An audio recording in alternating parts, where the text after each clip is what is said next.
तो आप जो है ना इस टीआरएस सरकार के दामन को छोड़कर फौरी तौर पर आप लोग इस्तीफ़ा दे दें। ख़ास तौर पर मैं सलीम साहब से कहता हूं कि ये मुकम्मल जिम्मेदारी आपके ऊपर है, क्योंकि आप वक्फ बोर्ड के चेयरमैन हैं और आपके इल्म में लाए बगैर जो है ना ये मसाजिद शहीद नहीं की जा सकती और आपने मुसलमानों को धोखे में रखा है। ये शहर की तीसरी मस्जिद है जो पहली खाना मस्जिद को। हमारे चैनल को सब्सक्राइब नहीं किया है तो आपको यहाँ सब्सक्राइब बटन दिख रहा है, उसे क्लिक करिए और सब्सक्राइब कीजिए और साथ ही साथ बेल आइकॉन को भी क्लिक करिएगा, जिससे कि आपको ताज़ा अपडेट मिलते रहे।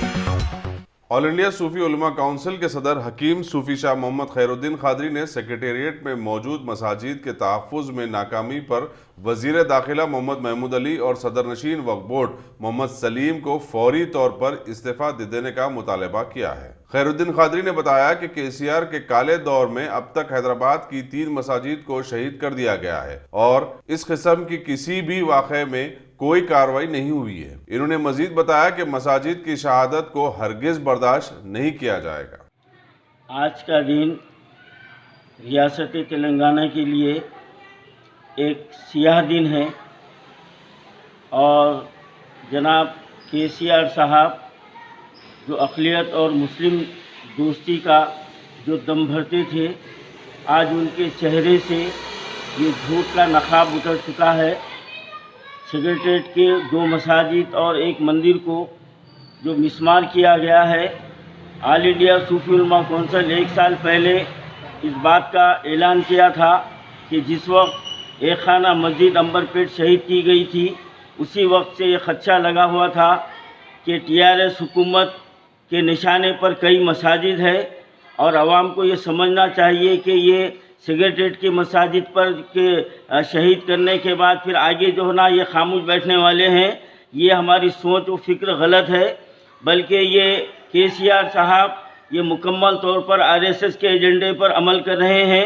और मैं ये बात कहूँ तो बेजाना होगा, जिसको ये नो अपना गुरु मानते हैं पीवी नरसिम्हा राव, जो बाबरी मस्जिद के कातिल हैं, उन्होंने उनके 1 साला तकारीब मनाने का ऐलान जो किया है और आज जो मसाजिद को शहीद कर कर उन्होंने बकौल उनके गुरु को उन्होंने श्रद्धांजलि दी है। तो यहाँ ये बात साफ जाहिर होती है कि जो सोच पीवी नरसिम्हा राव की थी और जो सोच आरएसएस की है, वही सोच हमारे केसीआर साहब की है। लेकिन केसीआर साहब को ये भी ज़हन नशीन रखना चाहिए कि आज पीवी नरसिम्हा राव के ख़ानदान को कोई पूछने वाला नहीं है और ये बात जो है ना आप पर भी आने वाली है। अब मैं जनाब महमूद अली साहब और जनाब मोहम्मद सलीम साहब से कहता हूं कि अगर आप लोगों में थोड़ी सी हमियत और गीरत और राई के दाने के बराबर अगर ईमान है, तो आप जो है ना इस टीआरएस सरकार के दामन को छोड़कर फौरी तौर पर आप लोग इस्तीफ़ा दे दें। ख़ास तौर पर मैं सलीम साहब से कहता हूं कि ये मुकम्मल जिम्मेदारी आपके ऊपर है, क्योंकि आप वक्फ बोर्ड के चेयरमैन हैं और आपके इल्म में लाए बगैर जो है ना ये मसाजिद शहीद नहीं की जा सकती और आपने मुसलमानों को धोखे में रखा है। ये शहर की तीसरी मस्जिद है जो पहली खाना मस्जिद को शहीद किया गया था, अब ये 2 मस्जिद है। ना मालूम आगे और कितने मसाजिद टीआरएस सरकार का निशाना बनेंगे।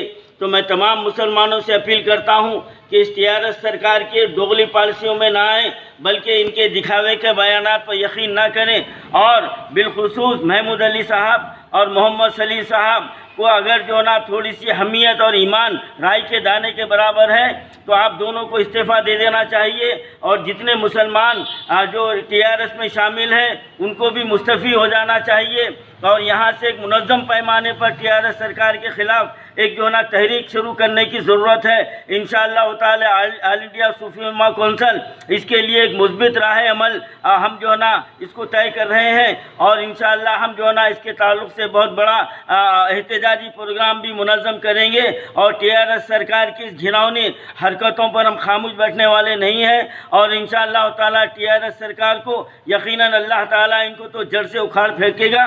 लेकिन केसीआर साहब जिस तरह से पीवी नरसिम्हा राव के ख़ानदान का कोई वजूद बाकी नहीं रहा, उनकी औलाद को कोई पूछने वाले नहीं रहे, आपके साथ भी यही मामला होने वाला है। और हमारे महमूद अली साहब और हमारे यूसुफ साहब, हमारे सलीम साहब, आप भी जहन नशीन रख लीजिए कि आपके साथ भी जो होने वाला है आप सोच नहीं सकते। अगर आप अभी भी वक्त है, फौरी तौर पर आप अपने ओहदे से इस्तीफा दे दीजिए। और महमूद अली साहब, आप जो केसीआर साहब के हाथा चूमते हैं, पेट में मुंडी डालते हैं, आप अगर वाकई ईमान के दायरे में हैं तो आपको फौरी केसीआर से दूर हो जाना चाहिए। अल्लाह के घर की शहादत एक मुसलमान के लिए सबसे बड़ी जो है ना तकलीफ होती है। अगर अभी भी आपको तकलीफ नहीं आई तो फिर हम के आपका ईमान का अल्लाह ही हाफिज है। और मैं ये उम्मीद रखता हूँ कि अल्लाह ताला आप लोगों का खातिमा ख़त ईमान पर नहीं करेगा। और मैं तमाम मुसलमानों से अपील करता हूँ कि इसके लिए अब तहरीक के लिए मुस्तैद हो जाइए और केसीआर हुकूमत और टीआरएस हुकूमत के ख़िलाफ़ हमको मुनज़्ज़म पैमाने पर हमको तहरीक चलाने की ज़रूरत है। और ऑल इंडिया सूफी उलमा कौंसिल इसके लिए इंशाअल्लाह काम शुरू कर दी गई है। अगर आप टेक्नोलॉजी के दौर में रहते हुए टेक्नोलॉजी से दूर हैं तो सोचिए मत, आइए एक बार खिदमत का मौका दीजिए। हमारे यहाँ branded computers, Dell, HP, Lenovo, laptop accessories उम्दा क्वालिटी निहायत ही वाजबी दाम पर दस्तयाब है। स्कूल, कॉलेज, कॉर्पोरेट, ऑफिस वगैरह में बल्क क्वांटिटी में सप्लाई की जाती है। इसके साथ साथ हमारे यहाँ माहिर टेक्नीशियंस की निगरानी में रिपेयर की सहूलत भी मौजूद है। अगर आप अपने घर, दुकान, सोसाइटी, स्कूल वगैरह को सेफ और क्राइम फ्री बनाना चाहते हो तो इंस्टॉल कीजिए CCTV कैमरा जो HD क्लियरिटी के साथ दस्तयाब है। गुज़िश्ता 10 साल से मुल्क भर में अपनी इन तमाम खिदमात को जारी रखते हुए आपके एतमाद को बरकरार रखने वाला नाम top selection computers, Vijayanagar colony, beside Riyan hotel, Hyderabad. Director Syed Rashid Ali. Phone 9849715954। Top